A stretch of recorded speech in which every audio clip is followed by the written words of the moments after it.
नमस्कार दोस्तों, मैं हूं मनु और आप देख रहे हैं वर्ल्ड 360 विद मनु। आज के हमारे स्पेशल प्रोग्राम मेरा गांव मेरा देश में आज का हमारा विषय है मॉडल गांव, एक सोच एक पहल बाय आईएएस डॉक्टर हीरालाल। इसी विषय पर चर्चा करने के लिए स्टूडियो में हमारे मेहमान हैं आईएएस ऑफिसर हीरालाल जी, जिनसे बात करेंगे भारत की आत्मा गांव की बदलती तस्वीर पर और किस तरह से उनके मॉडल गांव की पहल जारी है। डॉक्टर साहब, आपका हमारे शो में बहुत बहुत स्वागत है। आपका भी धन्यवाद, थैंक यू। आप सभी को पूरी जानकारी के लिए मॉडल गांव की वेबसाइट पर विजिट कर सकते हैं, जिसका मैंने लिंक यूट्यूब में अपने डिस्क्रिप्शन में भी दिया है। यहाँ भी मैं आप लोगों को बता देती हूँ www.modelgaon.org। आप उस पर विजिट कर सकते हैं और मॉडल गांव का जो पूरा कंसेप्ट है उसको चेक कर सकते हैं, उसकी डिटेल्स चेक कर सकते हैं। साथ ही वेबसाइट से आप मॉडल गांव घोषणा पत्र जो मैनिफेस्टो है उसको भी, ये इस तरह का कुछ मैनिफेस्टो आप लोगों को मिलेगा, आप उसको डाउनलोड कर सकते हैं, आप उसको पूरा रीड कर सकते हैं और डॉक्टर हीरालाल से डायरेक्ट कनेक्ट कर सकते हैं। इसके लिए तो ये कुछ इस तरह का मॉडल घोषणा पत्र होगा जिसमें पूरी डिटेल होगी कि मॉडल गांव किस तरह से काम करता है। प्रोग्राम का शुरू करने से पहले मैं थोड़ा सा ब्रीफ कर दूं और जिस तरह से डॉक्टर साहब काम भी कर रहे हैं, अभी हाल ही में हीरालाल जी ग्रामीण भारत के लिए जिस तरह से काम कर रहे हैं उसी पर नीति आयोग के वाइस चेयरमैन राजीव कुमार जी ने हीरालाल जी के मॉडल गांव की सराहना करते हुए एक ट्वीट भी किया था और लिखा था कि जनता की सहभागिता के साथ हीरालाल जी शानदार काम कर रहे हैं। अब सही वक्त है, हम सबको कुछ देर ठहर कर सोचना चाहिए कि क्यों न एक बार गांव की ओर लौटकर देखा जाए। आत्मनिर्भर भारत का सपना हमारे प्रधानमंत्री जी ने यकीनन भारतीय गांव से ही लिया है, क्योंकि हमारा गांव हमारा सामाजिक जीवन और मानव जीवन की हर जरूरत की पूर्ति के लिए सदियों से सदैव आत्मनिर्भर रहा है। डॉक्टर साहब, आपकी तरफ आते हैं हम और मेरा सबसे पहला सवाल यही होगा कि मॉडल गांव क्या है और इसका विचार आपको कब और कैसे आया? देखिए, मॉडल गांव है गांव के गवर्नेंस को इम्प्रूव करने का, गांव के मैनेजमेंट को इम्प्रूव करने का जो एक्टिविटी है, जो कुछ भी करना है वो मॉडल गांव है। देखिए, सरकार 3 स्तर पे है, नेशनल स्तर पे भारत सरकार, स्टेट स्तर पर राज्य सरकार और सबसे जो सतही जो सबसे तीसरे पावदान पे है वो गांव की सरकार। तो गांव की वो जो सरकार है उसको, उसका गवर्नेंस, उसका मैनेजमेंट कैसे इम्प्रूव किया जाए जिससे कि भारत एक डेवलप्ड कंट्री के अपने सपने को प्राप्त कर सके। तो मॉडल गांव संक्षिप्त में ये है। आपका दूसरा क्वेश्चन ये है कि हम इंस्पायर्ड कैसे हुए, ये आइडिया कहाँ से आया। मैं अगस्त 18 से लेके फरवरी 20 तक कलेक्टर था जनपद बांदा में। जनपद बांदा एक पिछड़ा हुआ बुंदेलखंड का रीजन है जहाँ पानी की समस्या बहुत विकट है और वहाँ बहुत सारी दिक्कतें हैं। लेकिन ऐसे अभावग्रस्त जिले में, ऐसे विकट जिले में मैंने 20-22 प्रयोग किए और वहाँ प्रयोग सफल रहा। पानी का लेवल बढ़ा, मैल न्यूट्रिशन पे काम हुआ, वोटर परसेंटेज बढ़ा, जेल नंबर 1 हुआ और फार्मर्स इनकम बढ़ाने पे काम किया, स्टूडेंट डेवलपमेंट पे काम किया, टूरिज्म पे काम किया। सबके रिजल्ट बड़े अच्छे रहे। तो जो ये रिजल्ट आया और क्रॉप प्रोडक्टिविटी 18.5% बढ़ी, इसी से इंस्पायरेशन मिला। हमारे एक मित्र हैं mister Munish Gangwar ji, he is retired CGM of NABARD. उन्होंने हमारे इन सारे कामों का एक प्रोजेक्ट बनाया और उस प्रोजेक्ट का जब हम लोगों ने अध्ययन किया और एनालिसिस की तो पता लगा ये तो मॉडल गांव के रूप में हम लोगों ने काम किया है। तो वहां से ये विचार आया क्यों ना इसको ऑर्गेनाइज्ड वे में पूरे यूपी में, इंडिया में और विदेश में जहां भी इसकी रीच हो सके किया जाए। इसके लिए फिर हमें इसको ऑर्गेनाइज्ड वे में करने के लिए मतलब बहुत सारे सपोर्ट चाहिए। तो वो सभी सपोर्ट आईसीसीआई फाउंडेशन हम लोगों को दे रहा है, जिसकी वजह से बांदा का जो काम है, आउटकम है इनोवेशन का, उसका ये ऑर्गेनाइज्ड वे में हम लोग इसको इम्प्लीमेंट कर पा रहे हैं। डॉक्टर साहब, जिस तरह से आप ये मॉडल गांव कंसेप्ट लेकर आए, आपने वेबसाइट भी बनाई, लोगों को जागरूक भी कर रहे हैं, लेकिन क्या इस कंसेप्ट को समझाने के लिए आपको कुछ परेशानियों का भी सामना करना पड़ रहा है? क्योंकि तेजी से होते शहरीकरण की वजह से हमारे गांव के लोग पलायन कर रहे हैं रोजगार के लिए, बेहतर सैलरी के लिए या बेहतर लिविंग स्टाइल के लिए, तो आप कैसे उन्हें रोक पाते हैं? देखिए, मैं आपको बताऊं कि इसमें सामना नहीं कर पड़ मतलब इसमें कोई दिक्कत नहीं आ रही, बल्कि लोग मुझे हाथों हाथ ले रहे हैं, इनकरेज कर रहे हैं। क्यों? अभी जब ये कोरोना हुआ है तो मैं लखनऊ रहता हूँ, लखनऊ का अनुभव बताऊं। बहुत सारे लोग जो शहर में रहते हैं, कोरोना पीरियड में वो भाग गए गांव, 2 महीना गांव से आए ही नहीं। तो शहर वालों को तो गांव ज्यादा अच्छा लग रहा है। तो जो आप कहना चाह रहे हैं, शहर वालों के दिमाग में गांव का महत्व ज्यादा है। मेरे कई जानने वाले लोग हैं, whole period during corona peak they lived in their villages, यहाँ शहर में रहे ही नहीं। तो इसमें कोई किसी तरह का कोई विरोध या प्रतिरोध नहीं, बल्कि शहर वाले ज्यादा लाइक कर रहे हैं देहात के बनस्पत। और इसके पसंद करने का कारण ये है कि देखिए, जो आज शहर भी है वो कहीं न कहीं गांव से ही जुड़ा है। जो पहले चीज हमारा शहर बहुत कम था, धीरे धीरे गांव के लोग शहर में आए और शहरीकरण हुआ, तो उनका जो बेस है, जो उनका रूट है, वो देहात है। उनके मेमोरी में देहात ही ज्यादा है, शहर कम है। तो इस वजह से एक दूसरा कारण और भी है कि अभी जब कोरोना की महामारी का स्प्रेड हुआ, उसकी ग्रेविटी बढ़ी, तो जितने भी लोग थे वो माइग्रेट होकर देहात में आए। उन्हें महामारी में या मुसीबत में शहर ने साथ नहीं दिया, उनका गांव ने साथ दिया। तो ये भी लोगों के दिमाग में एक बात साबित हो गई है रिसेंटली कि हमारा जो बेस लाइन है या जो हमारा मुख्य स्ट्रेंथ है वो गांव है एज कंपेयर टू सिटी।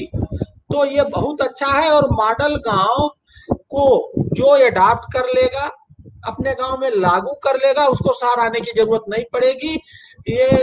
यही मॉडल गांव है। मॉडल गांव को एक विकसित गांव के रूप में जब कर देंगे तो उन्हें वहीं लोकली ही एम्प्लॉयमेंट मिल जाएगा, इनकम बढ़ जाएगा। They need not to go outside their village, migration की जरूरत ही नहीं पड़ेगी।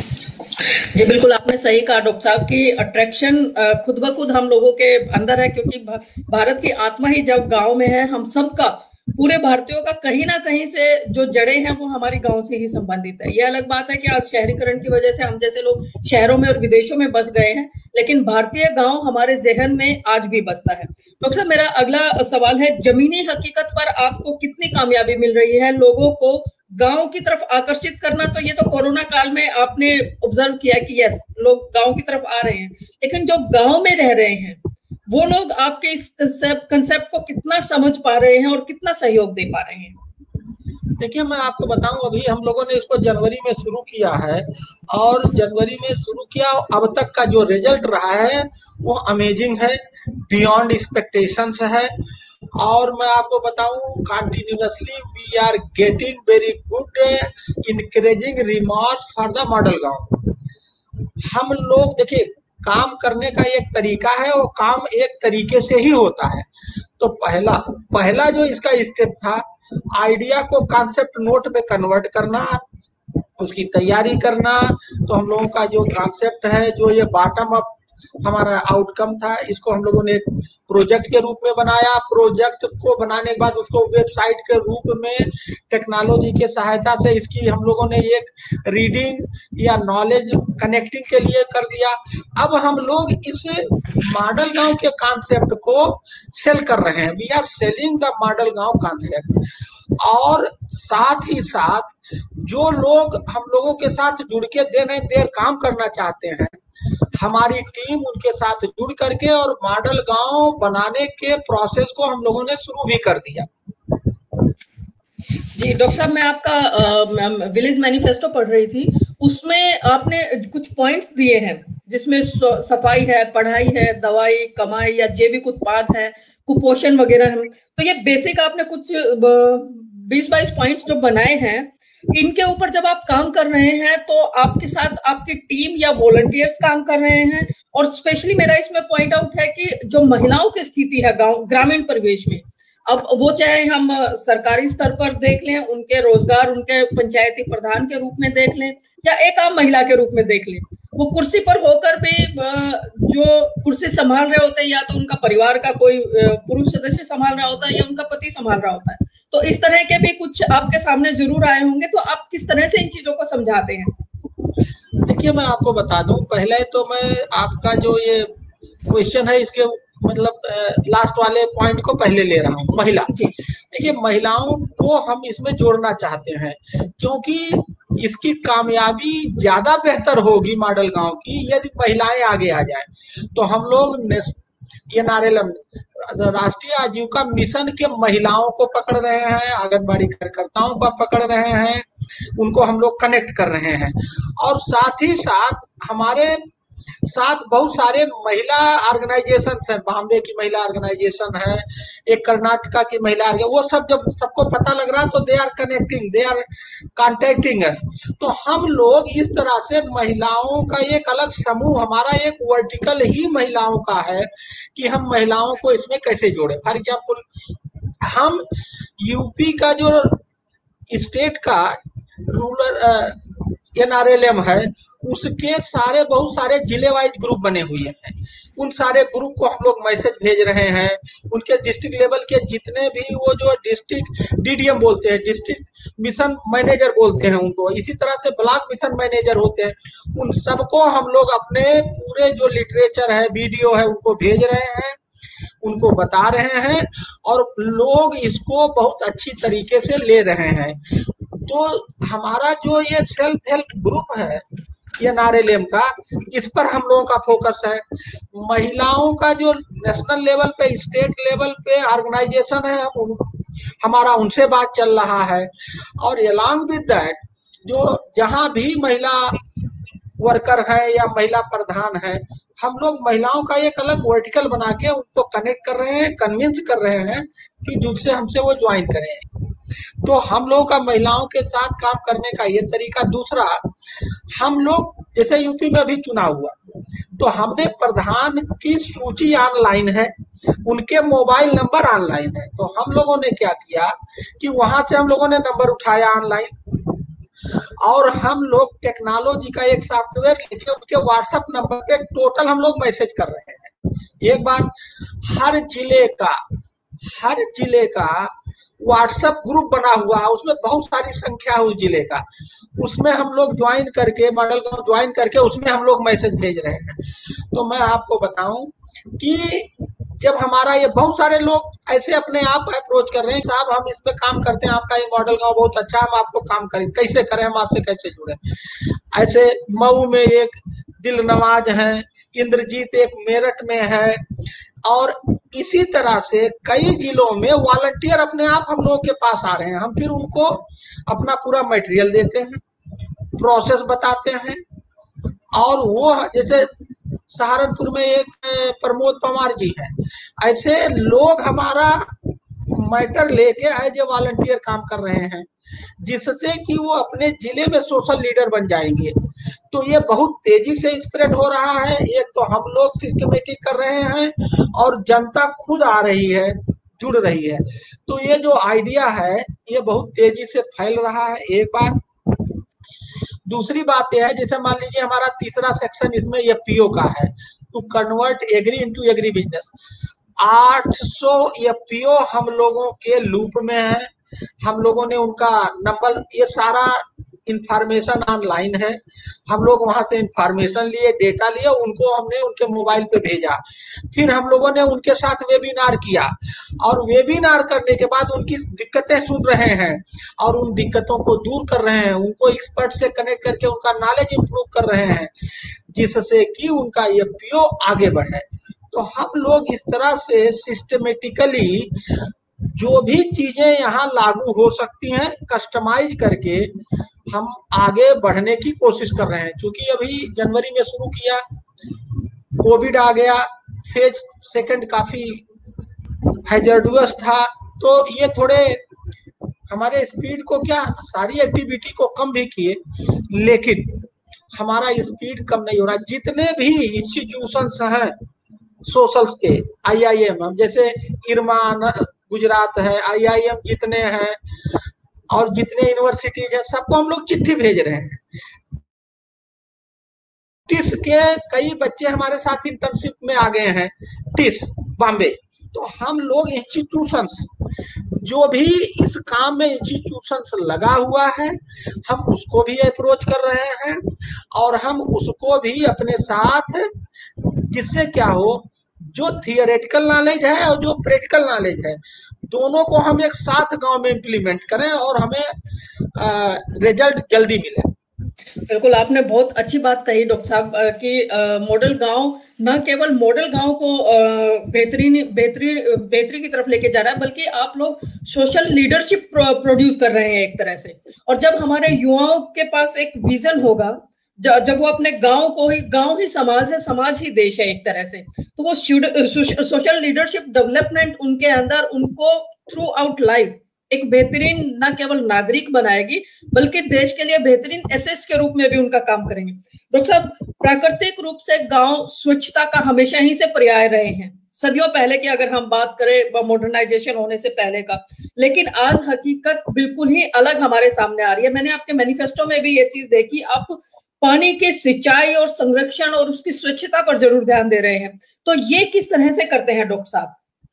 देखिए, हम लोग ऐसे करते हैं, पहली बात है, देखिए आप स्वच्छता की बात आई है, तो स्वच्छता में जो अभी माइंड सेट है कि लोग गंदगी करें, एक सफाई कर्मचारी गांव में होता है, वो सफाई करे, तो देखिए इससे तो सफाई होना नहीं है। तो हमारी फिलॉसफी ये है कि हम गंदगी करेंगे ही नहीं। जो डेवलप्ड कंट्री है वहाँ क्या होता है, कोई आदमी गंदगी नहीं करता। अगर वो कोई चीज खा रहा है तो जो छिलका है या कोई चीज है तो वो हाथ में रखे रहता है या बैग में रखे ले जा करके डस्टबिन में ही डालता है, ये उनकी आदत है। ऐसा कुछ अब हमारे यूपी के जैसे लखनऊ में भी कोई आपको रोड पे गंदगी फेंकते जो पहले था नहीं मिलेगा। ये जो आदत बदली है, यही वाली फिलॉसफी हम गांव में ले जाना चाहते हैं और यही हमारी सोच है कि स्वच्छता हम गंदगी ना करके करेंगे। ये नहीं गंदगी करें और सफाई करें, ये वाली फिलॉसफी नहीं। हम गंदगी करेंगे ही नहीं तो हम लोगों को समझाएंगे, उनका माइंड कन्वर्जन करते हैं कि भाई गंदगी करो ही मत, जिससे स्वच्छ रहे, सफाई की जरूरत ना पड़े। तो हमारा जो मकसद है वो ये है और इसी को हम लागू कर रहे हैं और इसी को हमने लागू किया था। जैसे आप मान लीजिए पानी की स्वच्छता, तो पानी की स्वच्छता के लिए उसमें भी जो गंदे नाले जाते हैं या गांव के किनारे, नदी के किनारे जो गांव बसे हैं, उनके गंदे पानी गांव के नदियों में जाते हैं। तो हम लोग क्या किए, हम लोगों ने टेक्निकल राय ली कि जो पानी जाता है, हम लोग एक के बाद 2-3 गड्ढे खोद देते हैं और उसमें नीम के पत्तियां डलवा देते थे। तो क्या होता है, जब पानी आएगा तो उस गड्ढे में आएगा और नीम की पत्ती रहती है, वो एक तरह से उसको जो है प्यूरिफाई कर देती। तो कचरा तो उस गड्ढे में रुक गया और पानी जो है चला गया। अब ये देखिए, ये देसी नुस्खा है, इसमें हमारा कोई खर्चा भी नहीं आया, हम STP लगाएं, ये वो लगाएं, ये लगाएं। तो हमारा जो काम करने का स्टाइल है वो देसी और देहाती है और वो सस्टेनेबल डेवलपमेंट गोल के अकॉर्डिंग है। क्या, कैसे हम लोग, भाई कोई भी काम करने के लिए संसाधन चाहिए, पैसा चाहिए, तो हमें वो चीज देखना है कि पैसा भी ना लगे या लगे तो कम लगे और हमारा काम भी हो जाए। तो इस तरह से हम लोग नदियों में जो गंदगी जाता है उसको रोकते हैं। ये है हम लोगों के स्वच्छता का जो सोच है। डॉक्टर साहब, मेरा एक सवाल है यहाँ पर कि अभी हमने तो बात की कि स्वच्छ ग्रामीण क्षेत्र हमारे सदियों से पर्याय रहे हैं, लेकिन जब हमारा शहरीकरण हुआ, हमारी सरकारों ने इंडस्ट्रियलाइजेशन पर काम करना शुरू किया, हमारे इकोनॉमिक ग्रोथ को बढ़ावा मिलना शुरू हुआ। लेकिन वही दूसरी तरफ, जब आपने अभी जिक्र किया नीम का, जो एक नेचुरल जर्म्स फ्री करने का हमारे पास एक नेचुरल पेड़ है और वो पूरे भारत में किसी भी स्टेट में मिल सकता है। उसके साथ ही अभी पिछले दिनों कोविड की वजह से हमें ऑक्सीजन की कमी हुई, हम काफी सारी हमारी हमारे देश में इसके वजह से मौतें भी हुई। ये एक बहुत बड़ा डिजास्टर था। तो इसके पीछे एक ये खामी नहीं हो सकती कि गांव को, शहरों में हमने पीपल के पेड़ नहीं उगाए जो 24 आवर्स ऑक्सीजन का एक फुल प्रूफ पर्याय है। तो आपके मॉडल गांव के साथ साथ क्या आप इस कंसेप्ट को भी लेके चल रहे हैं कि शहरों में नीम और पीपल की बहुतायत की जाए? देखिए, मैं आपको बताऊं, एक हमारे साथ जो समस्या आई है या जो हमारी समस्या है उसको समझने की जरूरत है। पेड़ लगाने को हम विकास मानते ही नहीं है, पानी बचाने को हम विकास मानते ही नहीं है। तो जब तक आपकी ये सोच नहीं होगी तब तक आप कुछ नहीं कर पाएंगे। तो हम क्या करते हैं, हमारे यहाँ प्रोग्राम चलता है पेड़ लगाओ, प्लांटेशन अभियान। और जब प्लांट लगते हैं तो वो जिंदा नहीं रहते, मर जाते हैं, बहुत कम जिंदा रहते हैं। तो हमने इस कॉन्सेप्ट को बदला। हमने कहा हम पेड़ लगाओ अभियान नहीं चलाएंगे, हम पेड़ जियाओ अभियान चलाएंगे। जब पेड़ जियाओ ना है तो लगाओगे तभी जिंदा रखोगे। पेड़ प्लांटेशन तो जियाओ में इनबिल्ट है। तो पेड़ जियाओ अभियान से कि अगर आप पेड़ लगा रहे हैं तो पेड़ लगाना बहादुरी नहीं है, पेड़ जिलाना बहादुरी है। और इसके लिए शहरों में इसको प्रमोट करने के लिए हमने पेड़ प्रसाद का कॉन्सेप्ट लाए कि जो मंदिर है उसमें आप जो प्रसाद ले जाते हो, कलावा ले जाते हो, मिठाई ले जाते हो, एक पेड़ भी ले जाओ और आप प्रसाद के रूप में आपका वो पेड़ रख लेगा। और पहले का जो पेड़ उसके पास किसी का होगा वो आपको प्रसाद के रूप में देगा। जब वो आदमी पेड़ प्रसाद के रूप में लाएगा तो उसको जिंदा रखेगा, ऐसा नहीं लगा के पानी रोक देगा। इसी तरह से शादियों में हमने कहा कि गिफ्ट पेड़ दो, एनुअल फंक्शन में गिफ्ट पेड़ दो। हर जगह जहां भी पवित्र काम थे, अच्छे काम थे, वहां पेड़ को प्रमोट किया।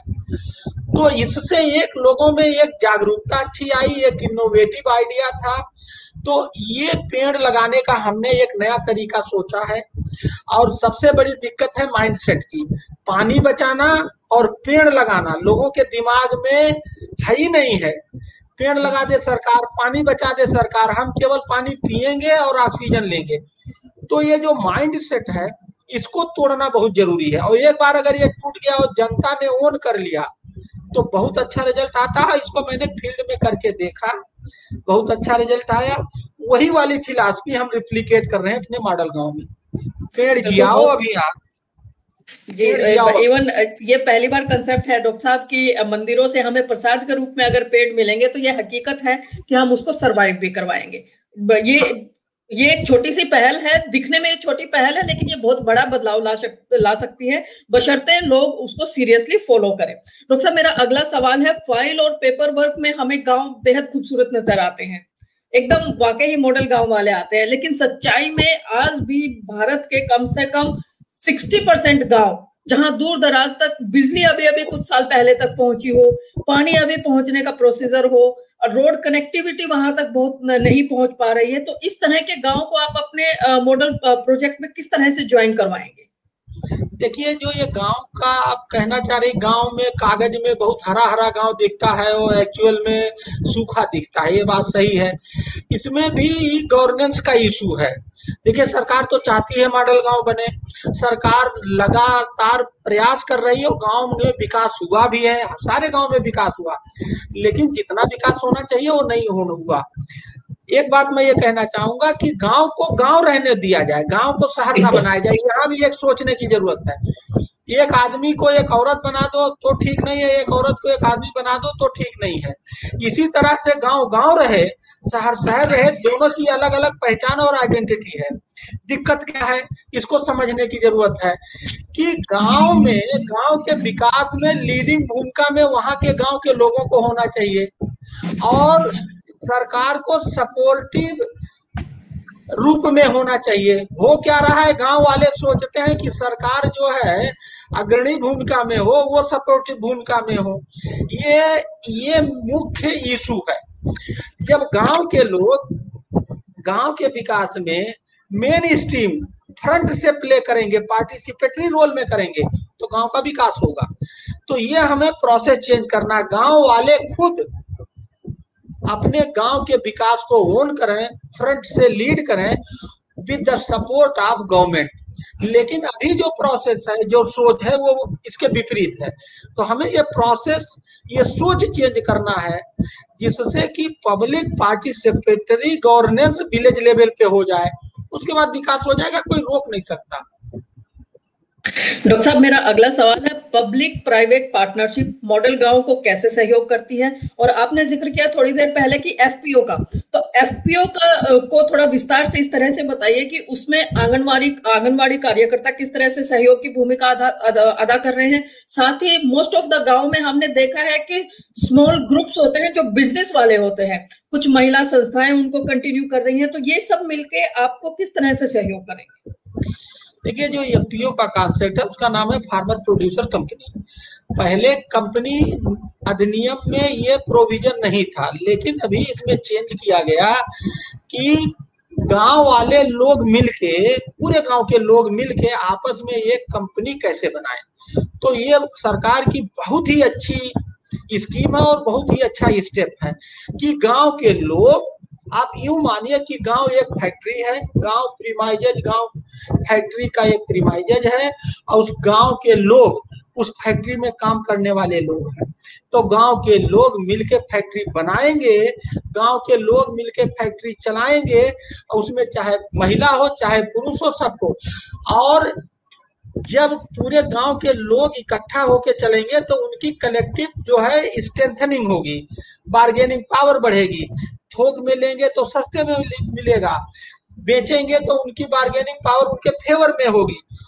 तो ये जो विलेज में एफपीओ का कॉन्सेप्ट आया है, ये बहुत अच्छा कॉन्सेप्ट है, बट दिक्कत ये है कि इसमें इम्प्लीमेंटेशन की प्रॉब्लम है और सरकार इसमें बहुत सारे फाइनेंशियल असिस्टेंस भी दे रही है कि अगर इसमें 300 मेंबर होना जरूरी है, उसके कुछ जो कंडीशंस हैं, उस कंडीशन में हम लोग काम करने के आदी नहीं हैं।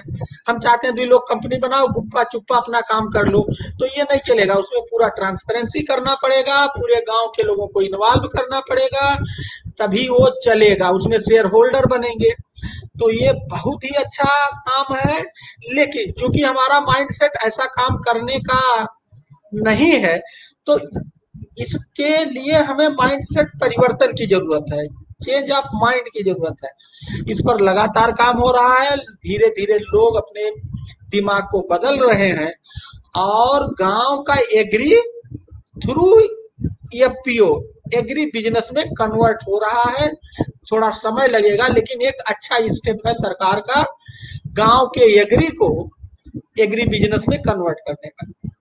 डॉक्टर साहब, यहाँ पर एक सवाल उठता है कि अब गांव का एग्री बिजनेस की जब बात आई, कंसेप्ट आया, कंपनी वाला काम आया, सरकार की तरफ से आया, अगर इसी को हम किसान बिल के साथ कनेक्ट करके देखें, किसान जब किसान बिल से ही सहमत नहीं है तो वो एफपीओ से क्या सहमत होंगे?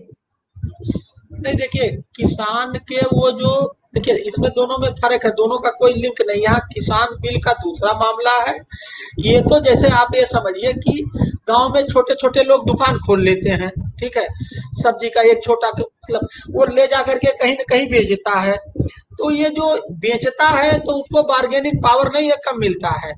तो आप ये समझिए कि पूरे गांव के लोग इकट्ठा होके एक जो है कंपनी बना दिए, इसका वो जो ये बिल्स है उससे कोई लेना देना नहीं है। ये गांव के लिए, अच्छा हम जा करके अकेले मार्केट में बेच लेते हैं, खरीद लेते हैं, तो हमें महंगा खरीदना पड़ता है और सस्ता बेचना पड़ता है। और जब आप अपने प्रोडक्ट का अच्छा कीमत चाहते हैं तो आपको अच्छे व्यापारी के पास जाना पड़ेगा। तो व्यापारी कहेगा आपकी कोई, क्योंकि व्यापार तो करने के लिए एक सिस्टम है, वो आपका जीएसटी मांगेगा, ये मांगेगा और कंपनी मांगेगा। तो ये जो हमारी कमी है, जिसके वजह से हम प्राइस कम पाते हैं या जो हमारी इनपुट ज्यादा है, इन 2 चीजों का फायदा करेगा। एक तो इनपुट के कास्ट घटाएगा और हमारे प्राइसिंग अच्छी मिलेगी, हम अच्छी कंपनियों को बेच पाएंगे। तो एफपीओ का ये रोल है, इसका बिल से कोई लेना देना नहीं है, मेरा जो अपना समझ है। जी बिल्कुल नहीं, जिस तरह से, क्योंकि एफपीओ प्रॉपर एक गांव की अपनी एक कंपनी होगी, उसमें ज्यादा लोगों की सहभागिता होगी, तो जाहिर सी बात उसमें ट्रांसपेरेंसी भी होगी, तो उसमें कहीं ना कहीं वो बिल्कुल ही डिफरेंट पॉइंट ऑफ व्यू जाएगा और वो माइंडसेट, क्योंकि उनको बेनिफिट दिखेगा तो वो बदलाव भी हो सकता है। डॉक्टर साहब, मनरेगा सरकार की स्कीम में अक्सर हमें भ्रष्टाचार की शिकायतें मिलती रहती हैं, और अब ग्रामीण सियासत मॉडल गांव के सपने में कितनी बाधक है, क्योंकि पूर्ण विकसित गांव में उनकी सत्ता और शक्ति का विस्तार नहीं हो सकता है। तो आप इसको किस तरह से इस चेंज को लेके आएंगे? देखिए मैं आपको बता दूं, गांव का प्रधान हो या गांव का प्रतिनिधि हो या गांव की सियासत हो, सब चाहते हैं गांव का विकास हो, ठीक है, किसी के आप किसी से बात कर लें, लेकिन होता क्या है, उनको बेचारों को जानकारी नहीं है, ना वो जानकारी करने के लिए कैसे जानकारी करें, क्या करें, कहाँ से पढ़ें, कोई ना उन्हें बताना चाहता है, तो वो प्रधान जी को ना कुछ पता है ना उनकी पूरी टीम को पता है, बस यहीं से कहानी शुरू हो जाती है। लेकिन मन में सबके ये है कि गांव का विकास होना चाहिए और गांव आगे जाना चाहिए। तो ये जो गैप है कि वो चाहते हैं लेकिन उसको कोई गाइड करने वाला नहीं है, तो हमारा काम यही है मॉडल गांव का। हम प्रधान जी लोगों का वर्ल्ड बैंक के हमारे टीम में, हमारी साइट पे जाइए, विवेक कंगार वर्ल्ड बैंक में पंचायती राज के पैनल्ड ट्रेनर हैं, वो हमारे मॉडल गांव के भी ऑनरेरी ट्रेनर हैं। हम सारे लोगों को ये बताएंगे उनके माध्यम से कि पंचायती राज क्या है, तुम आपका अधिकार क्या है, आपको काम कैसे करना चाहिए, कौन कौन डॉक्यूमेंट, पूरा डिटेल। और ये शुरुआत हमारी हो गई है, अब हम लोगों ने छोटे छोटे ग्रुप में प्रधान लोगों का वेबिनार से ट्रेनिंग शुरू कर दिए हैं। तो ये जो गैप है, इसको मॉडल गांव क्या गैप है कि गांव का विकास होना चाहिए, इसके लिए जानकारी चाहिए, प्रधान को वो जानकारी नहीं मिल पाता, कहाँ से मिलेगा वो नहीं है, तो ये जो गैप है इसको मॉडल गांव फिल कर रहा है। और सियासत कभी भी अच्छे काम में रोड़ा बन नहीं सकती, अगर बनेगी तो टेम्परेरी बनेगी, र्यूमर के या कमजोर के झूठ के पैर नहीं होते। बिल्कुल डॉक्टर साहब, मेरा अगला सवाल ये है कि आपका जो मॉडल गांव कंसेप्ट है ये ज्यादा स्प्रेड हो रहा है थ्रू द इंटरनेट। आप जितना ज्यादा इसको स्प्रेड कर पा रहे हैं, वर्ल्ड वाइड स्प्रेड कर रहे हैं, इसमें कोई दो राय नहीं है। तो इंटरनेट ग्राउंड लेवल पर किस लेवल तक पहुंच चुका है, लोगों में उसका लिटरेसी लेवल किस तरह का है कि जब आप लोग कनेक्ट करते हैं वो इजीली समझ जाते हैं, या आप लोगों को उन्हें डिटेल्स देनी पड़ती है? मैं आपको बता दूं, हम लोगों ने इस चीज को समझ के ही अपने, हमारी वो मोबाइल फ्रेंडली साइट है, और आज के डेट में व्हाट्सएप सब खेलते हैं, गांव वाले ज्यादा व्हाट्सएप खेलते हैं तो हम लोग मोबाइल फोन फ्रेंडली इसको बनाए हैं, और वो अपने मोबाइल फोन पे, और मोबाइल फोन पे सबके पास इंटरनेट है, सबके मतलब जिससे हमें कनेक्ट करना। देखिए गांव के हर आदमी से तो हमें कनेक्ट नहीं करना है, गांव के 10, 20, 25 लोगों से ही कनेक्ट करना है, जो तो वो 10-20 लोगों के पास है। और इंटरनेट को लेके अभी तक कहीं ऐसा कुछ सुनने में नहीं मिला और कहीं कुछ ऐसा देखने में नहीं मिला कि हम कनेक्ट नहीं कर पा रहे। हाँ, कभी कभी इंटरनेट शहर में भी डाउन रहता तो हम यहीं से भी नहीं कर पाते, वो इशू है। लेकिन इंटरनेट डिवाइड का जो बाधा आप कहना चाह रही, फिलहाल अभी हम लोगों के सामने ऐसा नहीं आया है, हमारा काम चल रहा है और ये चलता रहेगा। जी बिल्कुल। डॉक्टर साहब, मेरा आखिरी सवाल है कि आजकल खेती में केमिकल्स बहुत इस्तेमाल हो रहे हैं, और ऐसे में क्या आप ग्रामीण लोगों को ऑर्गेनिक खेती की तरफ भी उनको जागरूक कर रहे हैं? क्योंकि केमिकल फर्टिलाइजर्स और इन सब की वजह से हमारे मतलब सभी के हेल्थ इश्यूज भी बहुत ज्यादा बढ़ रहे हैं, तो वो एक चोर बाजारी भी होती है, फार्मास्यूटिकल्स कंपनीज ग्रो करती हैं, तो लेकिन हेल्थ किसानों से ही शुरू होती है और वहीं से खराब होती है। इस पर आप लोग किस तरह से काम कर रहे हैं? देखिए मेरा तो व्यक्तिगत तौर पे मानना है कि इंडिया को ऑर्गेनिक फूड का वर्ल्ड सप्लायर बन जाना चाहिए, मेरा ये व्यक्तिगत विचार है। क्यों? इंडिया लिव्स इन विलेजेस, तो हमारे देश का हर आदमी एग्रीकल्चर इंजीनियर है, एग्रीकल्चर सोशल लीडर है, एग्रीकल्चर साइंटिस्ट है। और पहले जमाने में, मतलब आज के 20-30 साल पहले, केमिकल का यूज कम, ऑर्गेनिक ही होता था, ठीक है।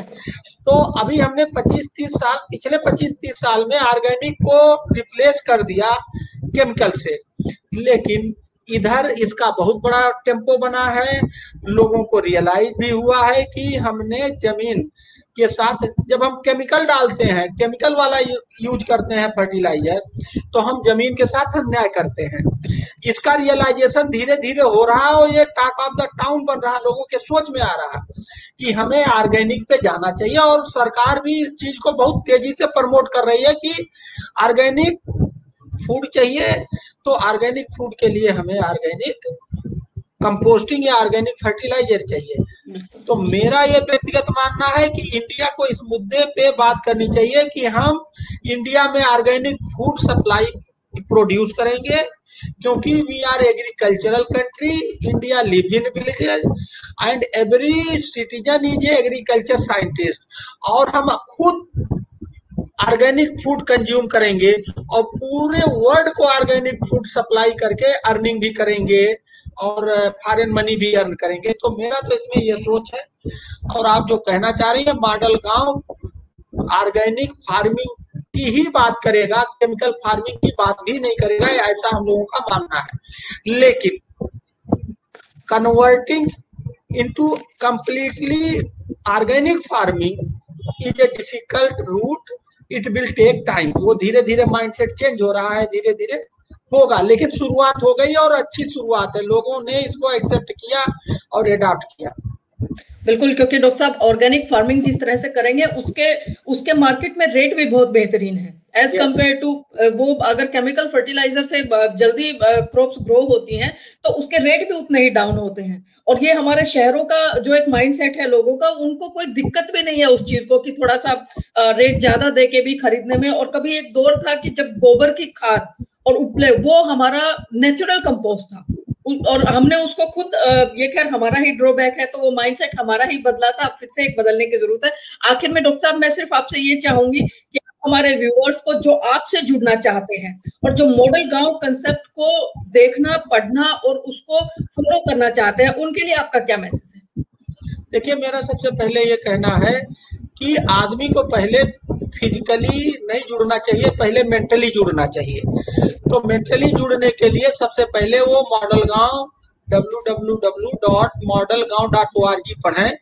उसको हम लोगों ने बहुत सिंपल लैंग्वेज में बनाया है, पूरी हमारी फिलॉसफी, पूरी हम मॉडल गांव क्या है, क्या करेगा, कैसे करेगा, क्यों करेगा, पढ़ ले एक बार। उसके बाद वो हमारे साइट पे रजिस्ट्रेशन कर लें हमसे जुड़ने के लिए। हमारे विलेज मैनिफेस्टो को ऑनलाइन बना के अपना फोटो लगा करके वो डाउनलोड कर लें, हमारा सोशल मीडिया ज्वाइन कर लें और उस पर हमारा नंबर दिया हुआ, हमारे नंबर से वो कनेक्ट करके जब चाहे बात करें। हम लोग हर बात की क्वेरी का जवाब दे रहे हैं। और अपने गांव में अपना एक ग्रुप तैयार करें, जो सोशल थॉट के अच्छे लोग होते हैं उनको इस मॉडल गांव के कॉन्सेप्ट से जोड़ के एक समूह तैयार करें, हमसे जोड़ें, हम लोग उनको कन्वर्ट करेंगे और मॉडल गांव का रास्ता इस तरह से धीरे धीरे कारवां बढ़ता चला जाएगा और आप जो भी हमसे जुड़ेगा उसका गांव मॉडल गांव एक दिन बन जाएगा। तो ये संक्षिप्त में हमारा प्रोसेस है, how to connect. Read model गांव site, register on it, connect with all social media, make your online village manifesto, contact us by mobile number given on the site, make a group of social oriented people in your village and connect them with us. So this is the procedure to connect with us and to move in the direction of converting your village into model village. जी बिल्कुल, बहुत बहुत शुक्रिया doctor साहब, क्योंकि आपका model गांव ना केवल मॉडल गांव की अपलिफ्टमेंट के लिए काम कर रहा है, बल्कि वो सोशल रिफॉर्मर, सोशल लीडरशिप को भी एनकरेज कर रहा है, जो आने वाले वक्त में भविष्य में हमारे भारत के मुस्तकबिल को भी संभालेंगे। निरंतर भागती दौड़ जिंदगी, आधुनिकता की अंधी दौड़ में हम सब अपने ग्रामीण अंचल को कहीं बहुत पीछे छोड़ चुके हैं। आज वक्त रहते हमने अपने गांव को अगर नहीं संभाला तब बहुत देर हो जाएगी। गांव को जब तक नहीं सहेजेंगे तब तक आत्मनिर्भरता का सपना अधूरा सा ही रहेगा। शहरीकरण के विकास के लिए गांव का जिंदा रहना बहुत जरूरी है। डॉक्टर साहब, आपका बहुत बहुत शुक्रिया हमारे प्रोग्राम में जुड़ने के लिए। आपका भी बहुत बहुत शुक्रिया कि आपने ये अवसर दिया और इतनी अच्छी बात हम लोग एक दूसरे से कर सके और अपने दर्शकों को मॉडल गांव के बारे में बता सके।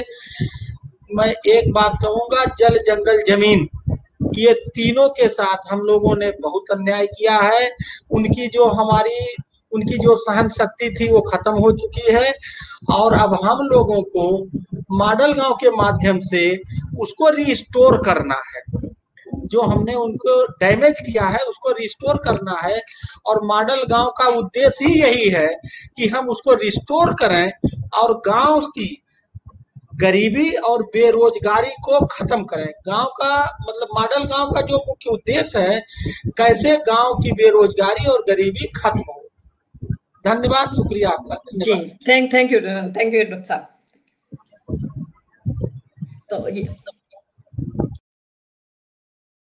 तो ये थे वर्ल्ड 360 विद मनु में हमारे साथ डॉक्टर हीरालाल जी, IAS यूपी सरकार, और उनका एक कंसेप्ट है मॉडल गांव पर, जिस पर हमने बड़ा खुलकर चर्चा की कि किस तरह से शहरों को गांव को मॉडल गांव के रूप में कन्वर्ट किया जा सकता है। इसके लिए ये एक सोच, एक विचार, एक पहल है जिसमें सिर्फ हमें मेंटली अपने आप को कमांड देना है। उसके बाद खुद ब खुद हम उस कंसेप्ट को समझ जाएंगे कि सदियों से हम आत्मनिर्भर किस तरह से रहे थे, किसके बलबूते पर रहे थे। सदियों से भारत शहरीकरण का एक देश नहीं था, गांव में बसता था। गांव ही भारत की आज भी आत्मा है। तो जरूरी है, अगर हमें शहरों को जिंदा रखना है तो गांव को जिंदा रखना होगा। तो वर्ल्ड 360 विद मनु में आज इतना ही। जल्द मुलाकात करते हैं एक नए सब्जेक्ट और नए गेस्ट के साथ। तब तक के लिए आप हमें दीजिए इजाजत और बने रहिए हमारे साथ। यूट्यूब चैनल पर हमें सब्सक्राइब करना कतई ना भूलें। बहुत बहुत शुक्रिया दोस्तों।